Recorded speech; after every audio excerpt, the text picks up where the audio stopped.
Hey, it's Matthew Arthur, seasoned entrepreneur. So this week I've continued to do my research on different niches or different industries in Australia to help me determine the next 3 to 5 niches for Colossal.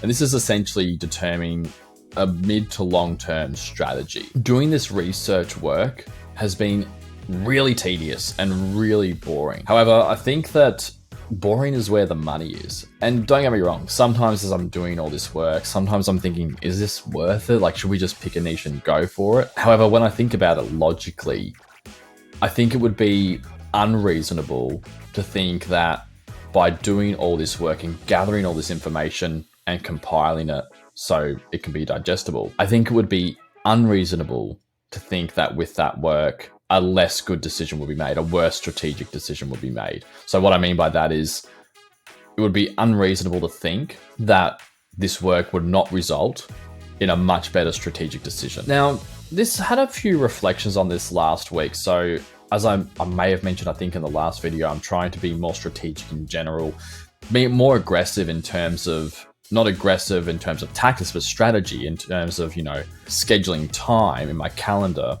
and limiting my focus on things that are lower leverage so I can maximize and put in a disproportionate amount of time into the things that are high leverage, such as strategy. And this week, I've noticed myself getting a little bit distracted again with smaller things, checking a Slack channel about a client, which probably could easily be checked later.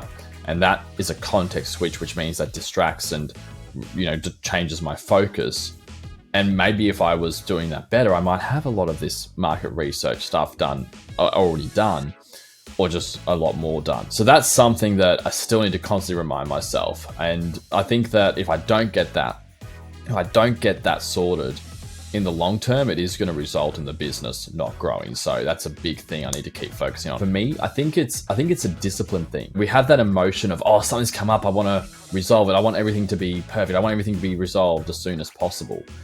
But intellectually, in the long term, you think, well, if I'm allowing myself to get distracted with things that aren't as important, the first order consequence is that, so the first consequence is, okay, cool.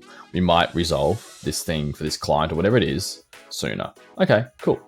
That's the first order consequence. Sounds pretty good, right? But what about the second order consequence? Well, the second order consequence is that by focusing attention to something small and something else should be focused on, that's going to detract from working on big picture stuff such as strategy or anything else that's going to be high leverage. Okay, then what's the third order consequence? Well, if that keeps happening and it keeps happening where I allow my focus to shift to smaller leverage things at the expense of high leverage activities, the third order consequence is the business ain't going to grow. And that's a decision-making framework, or I don't know if it's a framework, but that's something that's in the book Principles by Ray Dalio. Now, something different, let's talk marketing. I have got a marketing agency as my business, so I probably should talk a bit more marketing. Last night, I was watching business YouTube videos, and then a YouTube ad came up for this thing called PipDecks. I clicked on the ad because it looked interesting and went to their website and basically discovered that it looks really cool. So PipDecks, from what I can see, I haven't bought this, by the way. I'm not endorsing it because I haven't bought it, but I want to. From what I can see, they're like a deck of cards that have bits of information that help you do things in business better, essentially make more money and get better. There's one here: brand tactics, productivity tactics, storyteller tactics, strategy tactics, innovation tactics. It looks pretty cool. But here's what's brilliant. Let's say I shop and I want to go for marketers. I have a digital marketing agency. Let's go for marketers. And then I've got brand tactics and all these different things here. Okay, what I'll do is click buy now.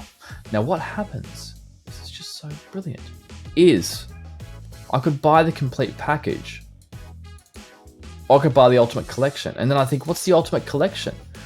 Oh, hot diggity dang. I could buy an individual one for $289.99. But when I know there's other cards out there that look valuable, I want them. Now, how much would it cost me to buy all of those? It would cost me over 2,000 USD. So suddenly, by presenting the ultimate collection here, with say 50%, $939.99, which comes to about probably 1500 AUD.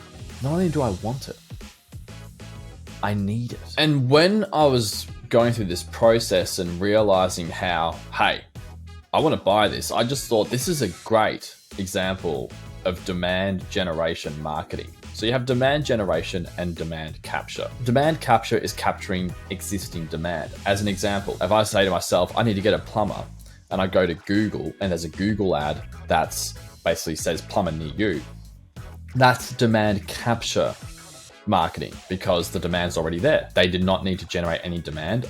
I had already decided, independent of that plumbing company, that I need a plumber.